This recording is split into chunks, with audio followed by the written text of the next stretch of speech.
Okay.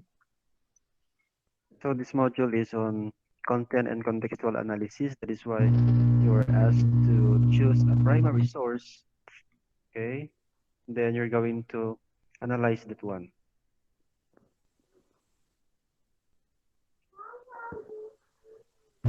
So as I have said dun sa ano natin, sa Google Classroom natin, this subject is more on the acquisition of skill. So I'm not gonna bombard you with information or facts. Kasi mas mahalaga yung skill na mapag-aralan. Because if you're going to develop that skill, uh, facts or information are almost readily available. So mas mahalaga na mas pag-aralan natin kung paano intindihin or paano yung tamang pag-intindi sa mga nababasa natin na historical sources.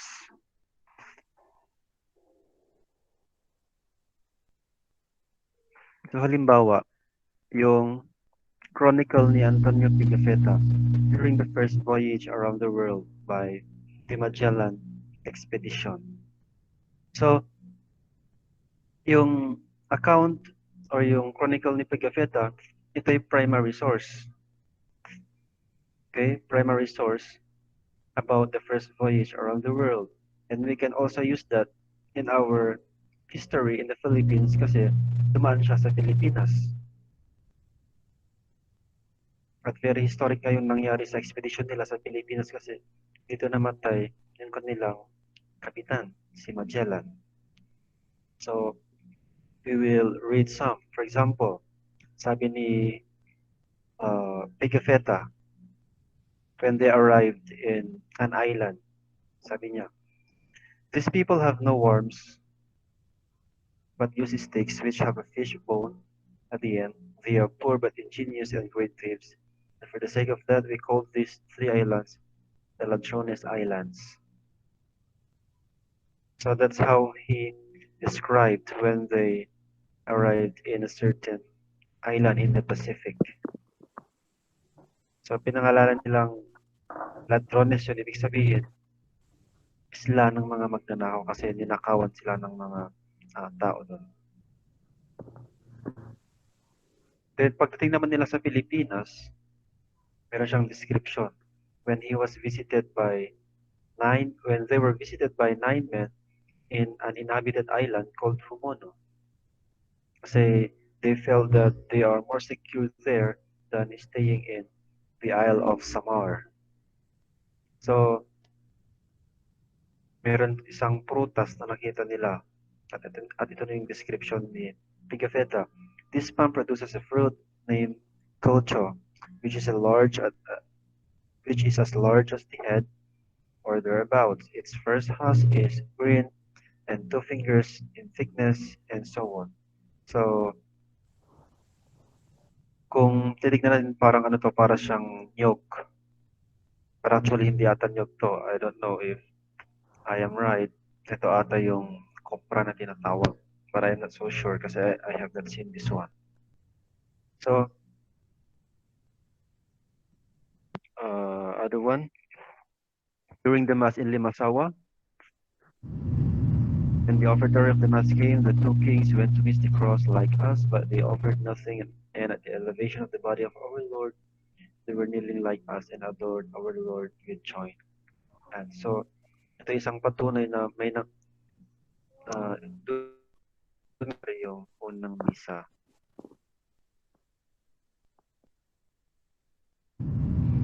And then, also have the blood compact to the king of the island of Cebu.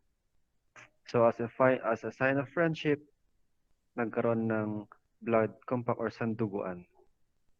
Then also on the baptism of the royal family and his people. And of course, the most popular one is during Battle Baghdad. So these are just some of the accounts of Pigafetta in his chronicle. So ano ba ang kahalagahan nito? Maraming kahalagahan ito kasi kapag nababasa natin ang mga to, maraming implications sa mga tao at sa lipunan noong unang panahon sa Pilipinas bago pa man sinakop ang Pilipinas ng mga Espanyol at yung mga Amerikano at mga Hapones.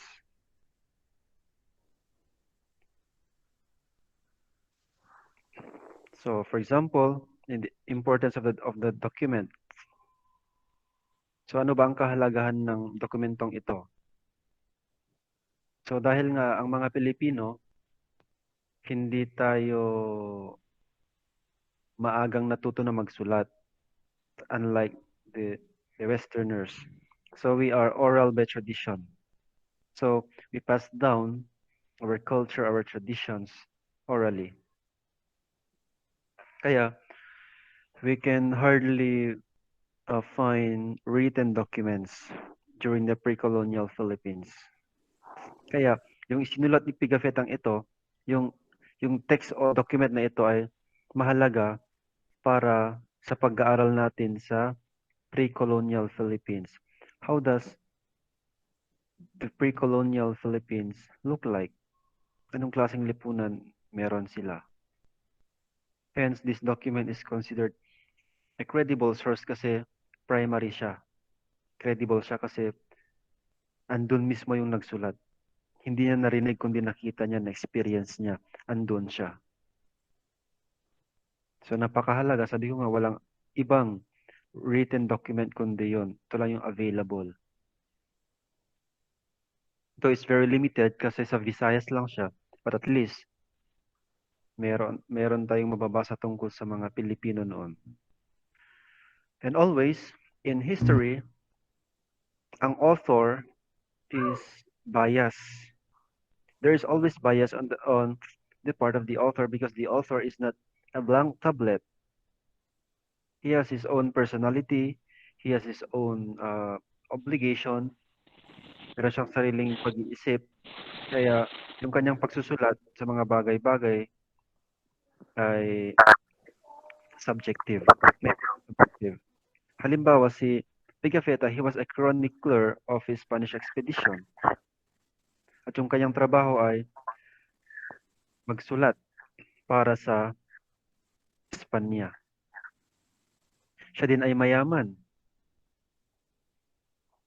Kaya sabi nga niya, may mga description siya na these people are poor. Kasi nga mayaman siya. So, his characterization of the people and the species that he encountered and his interpretation and retelling of the events were greatly influenced by his background as a person. Halimbawa, ulit, he regarded the indigenous belief systems and way of life of the Filipinos as inferior of Christianity and of the Europeans. Siyempre, siya ay isang Kristiyano at nakakita siya ng ibang klase ng paniniwala. Sabi niya, mababang uri ng paniniwala yan. Hindi tama yan. Mali yan. At syempre, galing siya sa Europa. Advanced sila doon. At mayaman nga siya. Kaya sabi niya, the standard of living of Filipinos, actually, they were not called Filipinos but natives or Indians, was inferior to that of the Europeans. Mas maganda ang pamumuhay namin kumpara sa kanila. And then he emphasized the amazement of the natives and their illiteracy of the European artillery. Siyempre, advance nga ang Europa, kaya meron na silang mga artillery. Advance sila sa weapon. Sa Pilipinas, anong gamit nila nun? Spears, bolos.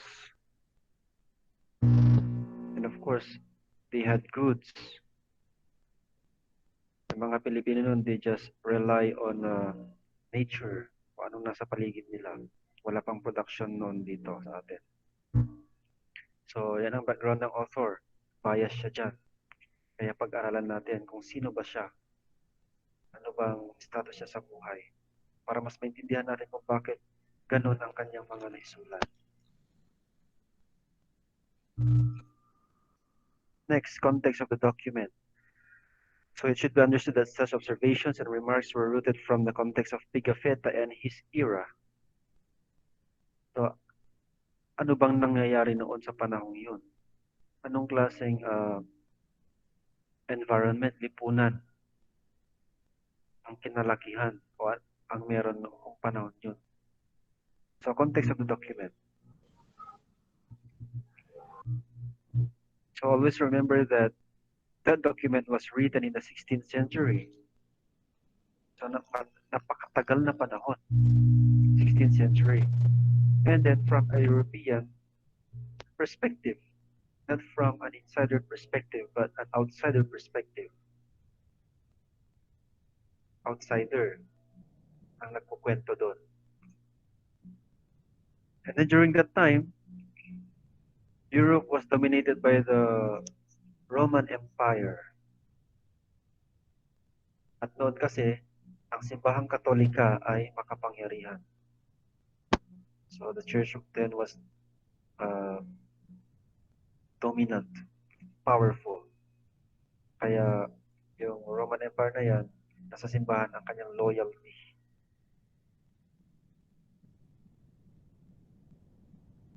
Ano ba?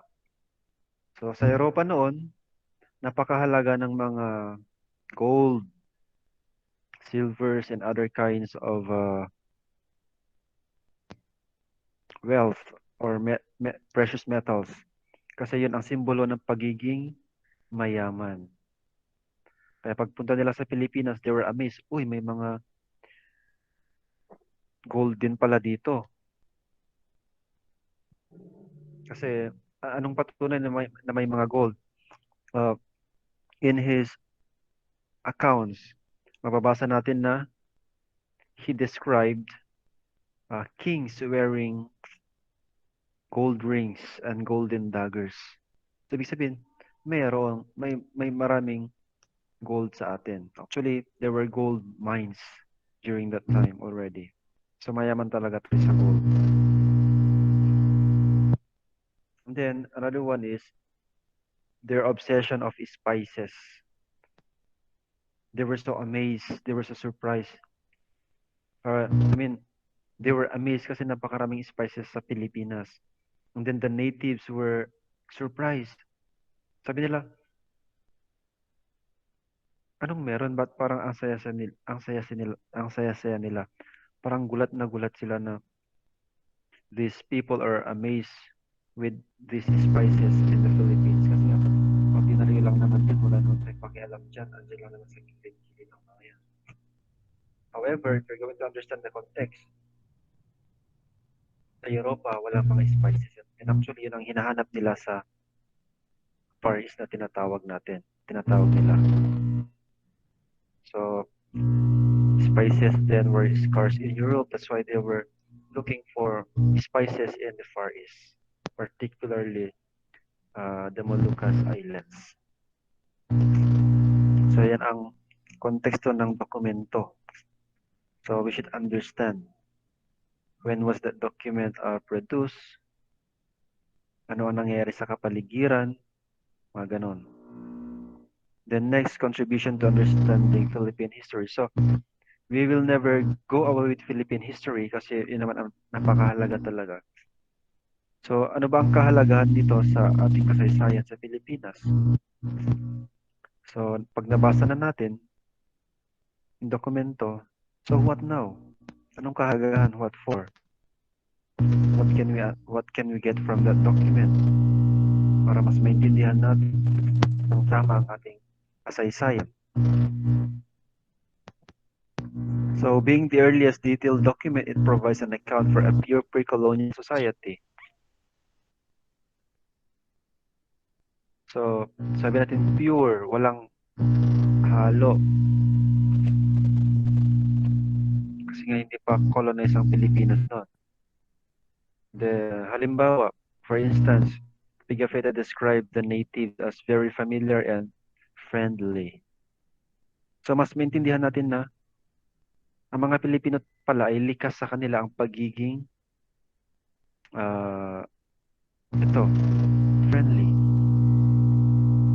at hospitable based on the experience of Pigafetta. So hanggang ngayon, ganoon naman ang mga Pilipino. So hindi bago. It was not brought by the Spaniards, it was not brought by the Americans.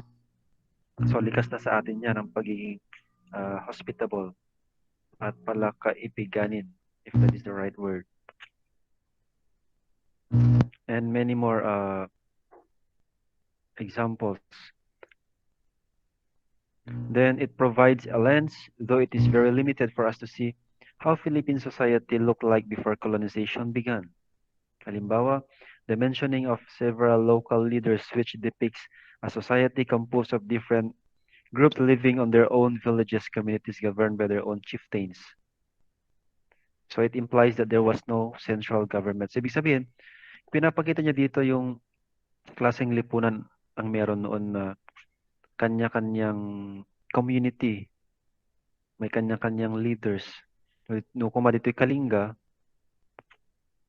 idipay lang awan ti central government when we were not yet under central government, may kanya-kanya tayong village. And we were governed by our own local leaders. So ganun ang lipunan noon. So these are just some. So dahil sample lang to, we cannot give a detailed and very comprehensive analysis. So ganun ang gagawin ninyo sa inyong activity. So you're going to select a primary source. Of course, it is understood that we don't have those primary sources in our own hands. Wala sa atin mismo yung mga primary source. But at least, pag nag-search tayo sa internet, napatunayan na mayroong primary source na ganun talaga. Halimbawa, this Pigafetta Chronicle, it is already proven or we have evidence that it exists. Actually, meron tayo nito sa Pilipinas. I will be forwarding a video for you to watch. May isang patunay na meron tayong dokumentong ganun dito sa Pilipinas. So parang ganun. We may not have a copy, but at least that primary source has been proven or we have an evidence that it exists. Kasi baka, halimbawa, yung tula na sinasabing kay Rizal, sa aking mga kabata, there is no proof, there is no evidence that Rizal wrote it. So it cannot be chosen. Kasi walang patunay. At actually, it was already debunked that it was written by Rizal. Kaya naniwala tayo noon na si Rizal ang nagsabi na ang hindi marunong magmahal sa kanyang sariling likha ay mas malansa pa sa amoy ng malansang isda. And we were wrong. So ganun kahalaga ang pag-aaral natin dito. So you can select any. It can be national or local.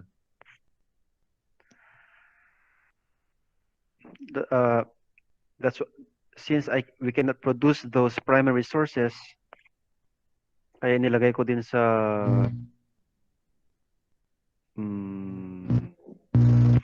rubric ay yung citations and acknowledgement of references.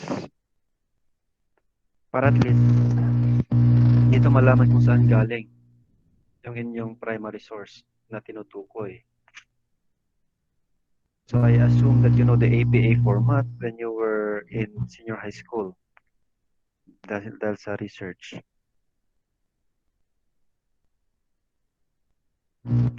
Content and completeness. Ang sinasabi ko dito ay so dahil A, B, C, D, E yan, dapat kompleto yan. At tama yung content.